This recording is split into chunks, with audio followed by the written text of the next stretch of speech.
So I don't know if you've noticed it, but there is absolute carnage going on in the games industry. I mean, serious carnage. There are layoffs just about everywhere. It's insane. And today, you're going to learn everything about what is going on, right? So, I mean, there's Microsoft, which means, 343. It means ZeniMax, Riot, Unity, Ubisoft, and many more, with the games press also having, multiple near demolitions of loads of people losing their jobs and stuff going down. I think this is the good tone setter from Jessica Howard. The games industry is more lucrative than ever. Gaming is one of the only forms of entertainment not impacted by the pandemic/recession. Gaming is one of the fastest growing industries. So apparently that's why everybody who even goes as close as touching games just goes terribly and they explode. Well, we're going to kick it off with a big one, and that is Microsoft. So, Satya Nadella, the overall CEO, revealed that about 5% of the global workforce, which is nearly 10,000 people, are going to be laid off by the end of March. This included just shy of 1,000 people at their Washington office. They say these moves are difficult but necessary, and per an email seen by Kotaku, Phil Spencer offered a little bit of commentary in this, saying it was a painful choice, that they felt, they need to do what sets them up for long-term success. But the individual results of those decisions are real. I know that hurts. Confident in our future. Proud to be part of the team, but conscious this is a challenging time. I want to thank you for everything that you do here. And it's one of those strange situations where I think from our perspective, not being in these boardrooms, you kind of think like, hang on, but overall, you're a really, really successful company. You're getting big profits, record revenues. How many times have we heard record revenues? And then very quickly, a lot of people get fired. Obviously, the Activision Blizzard story comes to mind. Yeah, one wonders. It's quite tricky. Often, sometimes, yes, you maybe do need to trim the bush a little bit because these big companies can grow rather unwieldy, right? It's that thing, actually. Linus and Luke over on the WAN show fairly recently, their talk about, as you grow more people, your capabilities increase, but your inefficiencies also increase, and you damn well hope that your capabilities are increasing more than your inefficiencies. And as companies, scale and scale and scale, yeah, you can understand how reorging is really needed. But again, one has to wonder, has there been a degree of irresponsible corporate growth? Did people just see Wall Street massively outpacing Main Street and think, yes, this is fine. This is the real economy. We'll be okay. And are we now just seeing the ramifications of that? That's what I wonder. As for 343 and Halo, we've already covered this in the channel, but 343 was particularly harshly hit. Jason Schreier reported the damage first. His sources at the studio got the info to him. We were hearing around, a quarter of people. Now, this is what's interesting. So there's allegations around the contractor issues at 343 that have been running since the game's release. Basically, it's some Microsoft policy around retention being offered as an explanation of why the game has been so complex and spotty in its development process. Now, the funny thing is, Timmy Tech TV, who I cursorily known of from watching Barnacles back in the day, he may still work at Microsoft, but he was definitely commenting in a personal capacity. Essentially, that the whole thing between contractors and vendors at Microsoft, he was kind of explaining that and talking about how, he had experienced these things and how, those Microsoft policies do apply to studios like, say, Mojang, who make Minecraft. So it's kind of tricky. That's one source. You go and look at quite a lot of other sources who are talking about the contractor issue specifically being hard at 343. Who knows? Maybe 343 has some sort of special case. But anyway, news of a hiring freeze that is fresh. It's painting a rather grim picture for this studio, one that was really just starting to get back on its feet. And it's one of those things where you could have a situation, right, where the people who were let go maybe are not even focused on multiplayer, so essentially the live service of Infinite. But the thing that hurts it is the news, because much like somebody who wants to invest in an economy, are you just going to invest in a bunch of, stocks at or Chinese companies maybe, where you're not particularly sure about how accurate economic reporting is or something like that, or, some emerging market? right? Like, are you really going to invest in Turkey when there's all sorts of funny business that can happen with their economy? Or are you going to invest in the good old United States of America and the S&P 500? Well, America's hopefully not going to explode anytime soon. You go where is stable. And I'm not saying that gamers think about their gaming decisions as if they are investors, but in a way, we kind of all do, because humans are loss averse. What are we investing? We're investing our time, and maybe more importantly, our emotional effort, our emotional bandwidth. And for a lot of people, a part of it with games, it's the mastery loop, right? It's the fantasy of, seeing those esports people, watching maybe Seagull in the early days of Overwatch, seeing all of those sick plays as Hanzo and thinking, I want to be that sweaty Hanzo main. Well, are you going to invest your time doing that in Halo when this news comes out? Even if literally the live service would be unimpacted. Well, no, the news is bad. So you're not going to. So many things. We have objective measures, but often they are driven by short to medium term sentiment, which is a fascinating thing. So think about that. Anyway, the other alarming thing was that Joseph Staten, who basically would broadly be trusted by fans, that he was departing 343, however, rejoining Xbox Publishing. He's not commented on his own position here. A lot of what I've heard kind of says, well, maybe he's being helicoptered out so that from a different position, he can help lead Halo.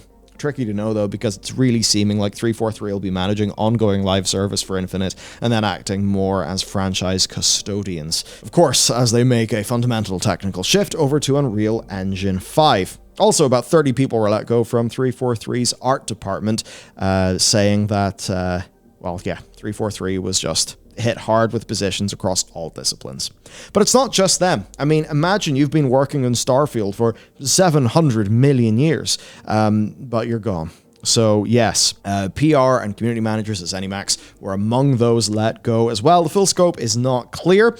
Now, for some ZeniMax staff, there's at least somebody arguing on their behalf, because they did recently form a Communication Workers of America affiliate union at ZeniMax QA, and that stuff's already stepping up. But yes, there were departures there. As for Microsoft as a whole, well, they are getting out of augmented and mixed reality with these layoffs. The mixed reality toolkit team has seemingly just been eliminated, right? So you remember Microsoft HoloLens? Gone. It's the thing with HoloLens. Look, I know some people have used HoloLens. Essentially, the TLDR there is like super amazing tech, but also super tiny field of view. So, who really knows? Of course, there's a lot of talk of Apple, who have been moving fairly, maybe a little bit more quietly. You will have noticed they've just been putting LiDAR in things these days.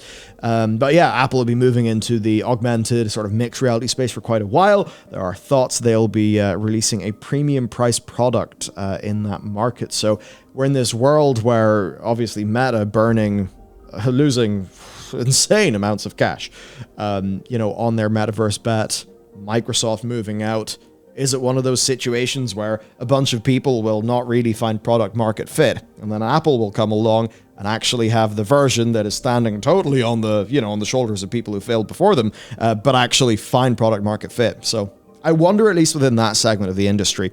But beyond that then, AltSpace VR is going to be shut down in March. They were acquired by Microsoft in 2017. And if you really want something that shows the differences between people who operate at different economic scales.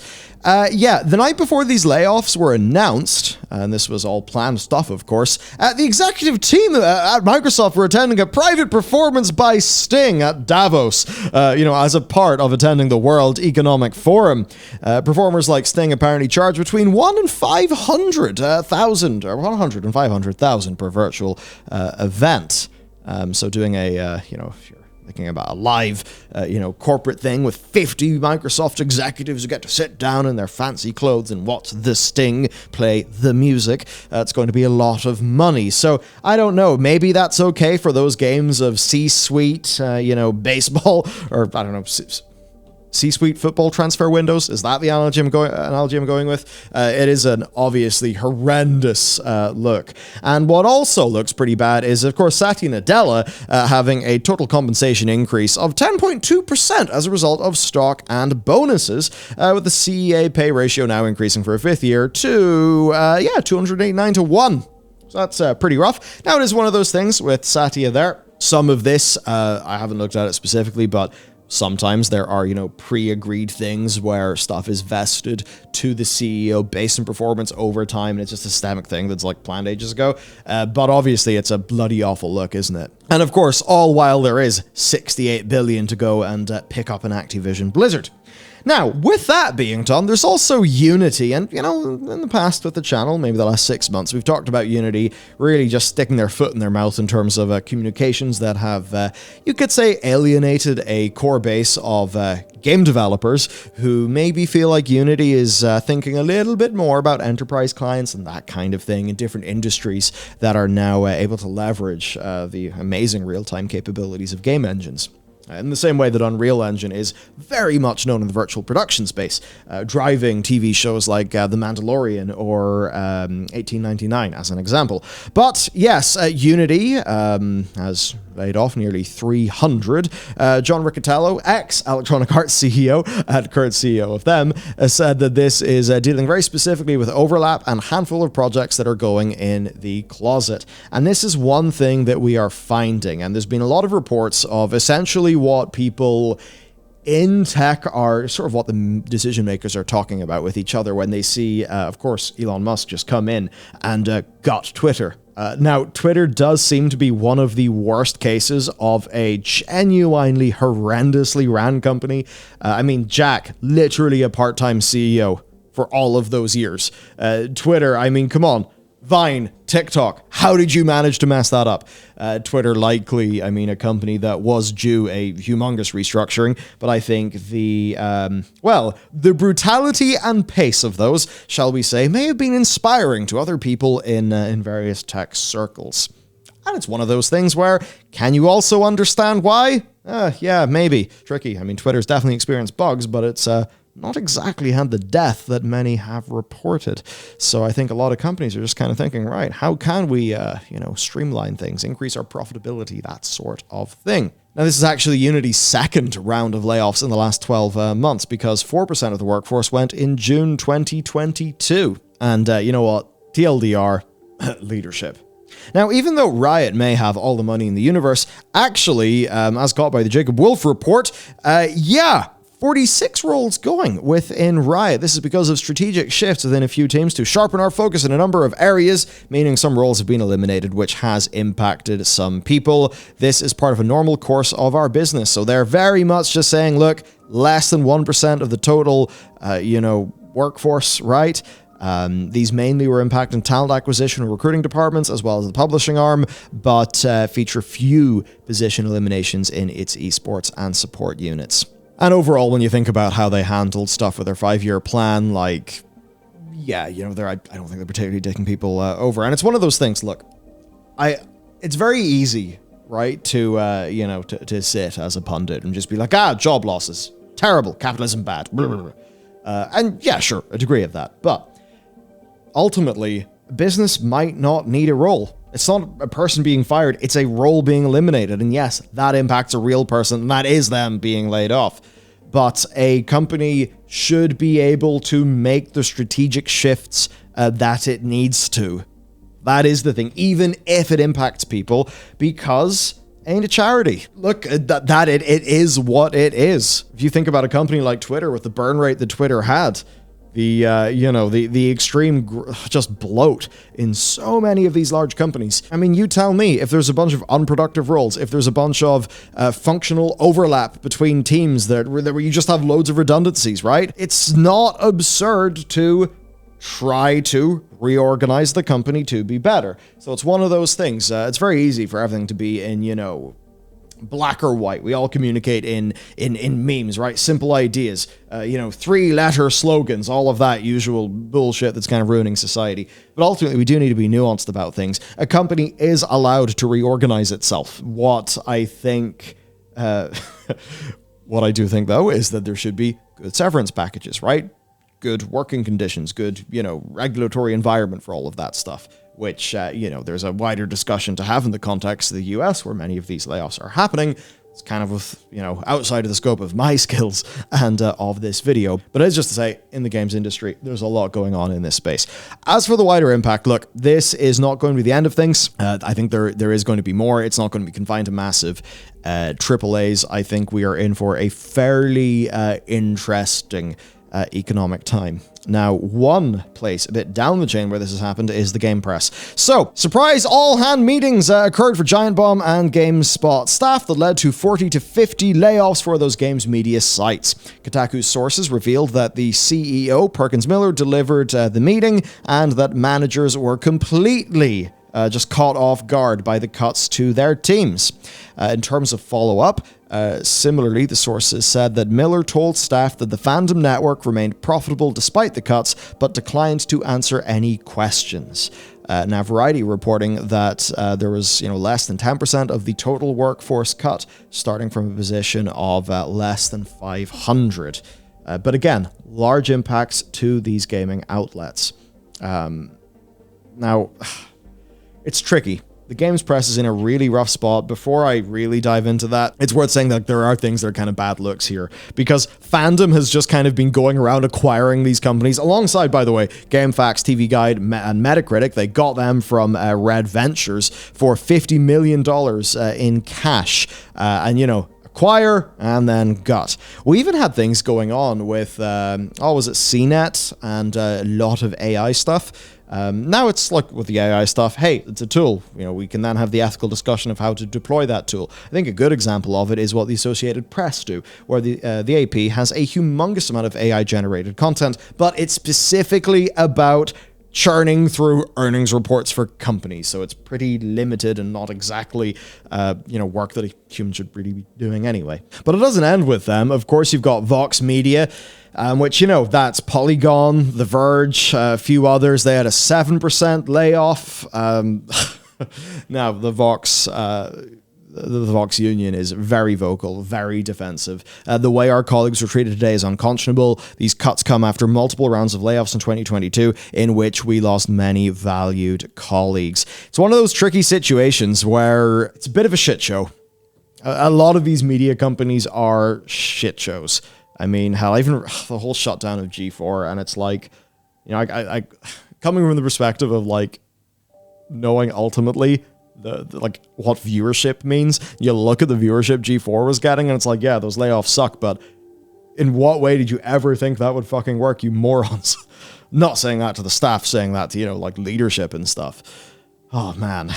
Similarly, though, Washington Post, of course, owned by Mr. Jeff Bezos, that is it has launched their gaming vertical into the sun, which is probably the sort of thing that Jeff would like to do with Blue Origin, but hasn't quite been able to achieve yet. But yes, Launcher, their sort of game section, is just going to be gone. Quite funny to see Gene Park, who of course is, I think, had really good medical news, so everyone, big, just fucking big hands over to Gene, who does great work. Me alone at a legacy newspaper trying to cover a $56 billion industry that caters to an audience of 3+ billion humans and is the dominant arts medium of the 21st century. And yes, somehow it manages to all be a big old shit show. I mean, to even continue here. So here's the Washington Post stuff, a bit more broadly, 20 newsroom positions gone. 30 open positions not going to be fulfilled. Launcher, the online gaming vertical, and Kids Post, both sunset. And, seemingly not really plans to replace these staff. It's just one of those things. It's like with a rubber band, You can stretch that motherfucker quite a lot. But once you hit a certain point, it's no longer going to function as a rubber band. And then it's going to snap. And that's one of the interesting things. And there's a lot of sneaky tactics companies can do. I remember Blizzard was often quite guilty of, getting rid of a few roles and then having a new job role at an associate position crop up on the job site that suspiciously covers multiple things that those other jobs were doing. That's, that's kind of ouch. So we go to the impact here. Look, there's a common thread here. Management are in control. These are unilaterally made and delivered choices. I think, sympathy for the impacted people has got to be there. You then think about the broader position here. What about morale? It's one of those challenging things, in my opinion. There's a lot that you can learn, even from, like, say, military leadership, that kind of thing. And, the importance of how strong your team is, the importance of morale. It does seem that the cold corporate world really just messes up the human element. And I know a lot of people would then justify and defend that by saying, well, hey, nothing personal. It's just business. But ultimately, business is personal because it's done between humans. When you start to treat those humans bad, you're not going to have a performant team. When morale's low, people aren't going to go the extra mile. They're not going to be at their sharpest. You're going to get less bang for the buck that you're spending, which will probably just further encourage more layoffs. Again, I do think about just broadly, corporate short-sightedness, and ultimately, it's the kind of thing that just leads people, traditionally, you would say, leads people away from our industry and over into big tech. Not that that's been going particularly well recently in terms of layoffs.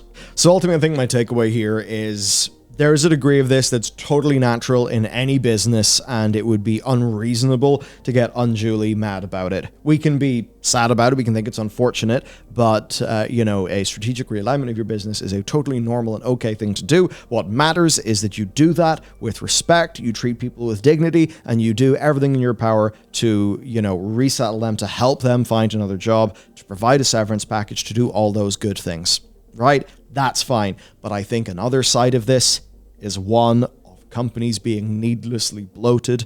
Well, it's that thing, it's, the way there's a lot of things where it's like there's a triangle, you can have this, or this. You only have two of them. You can't have all three.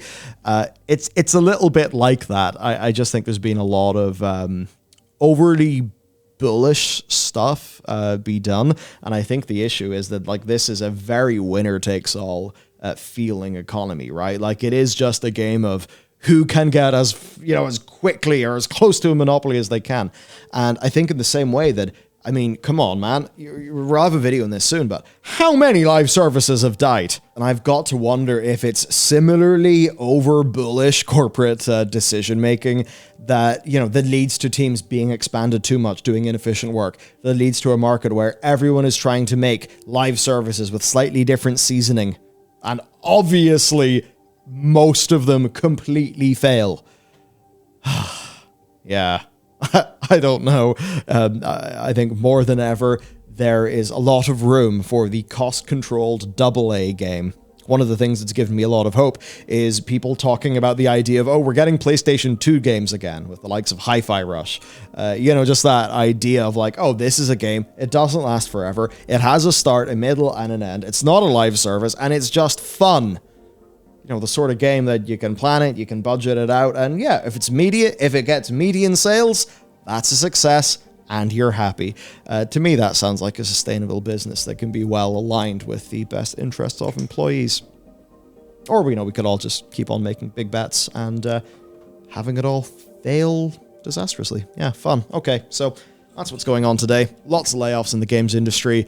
I would say a lot more to come. And the more that this goes on, especially with, as an example, the games press, the worse off we all are.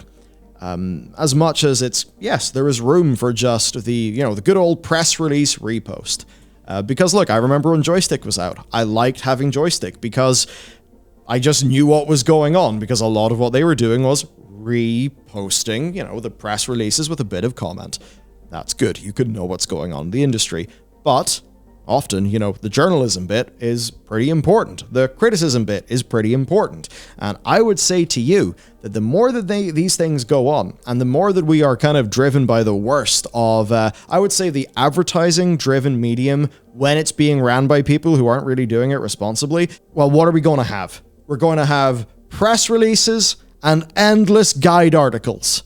Oh my God, endless low-quality guide articles. And I don't have any, bad to say about those, the people doing those guide articles. It's literally just, that's SEO content.